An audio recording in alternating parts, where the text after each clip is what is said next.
women are encouraged not to put themselves forward and say, you know, I am an incredible athlete. It feels like we have a long way to go. We do the same volume of training as the men. There's no difference in terms of what we do on race day. Rowing is a sport where you just need to believe that you can do it no matter what people say to you.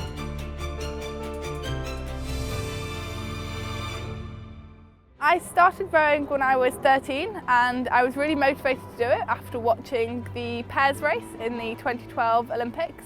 I started rowing when I was 18 as a freshman at MIT in the US. Rowing is this great sport where you improve so quickly when you begin.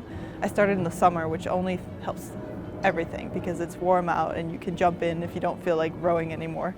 I think it's made me feel really, really capable. I remember when I first started rowing, we'd do these long sessions on the water on Saturday mornings, and I'd come home and I would just pass out for the rest of the day. I'd have to nap and recover, but over time my body has changed. I do wonder whether I think men, the side of it that is to do with being competitive might come more naturally to them just because of the way that boys are socialised. But I wonder whether the socialisation of women leads them to be more cooperative and therefore find the sort of teamwork easier.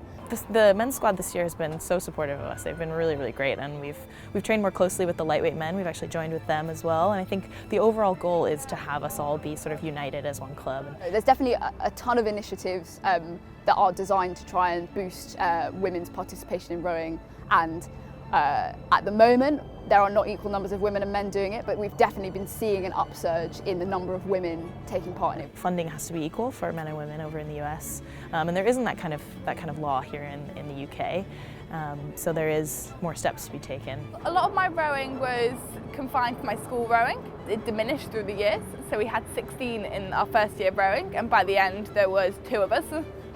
But now there are a lot more people that follow women's rowing at the same level as men's rowing. This is only the 5th year that we've been on the Tideway, and this is their, I think, 165th. It is, when you put it in those terms, it feels like we have a long way to go. But I think just the amount of progress that we've made in the last few years gives me so much hope.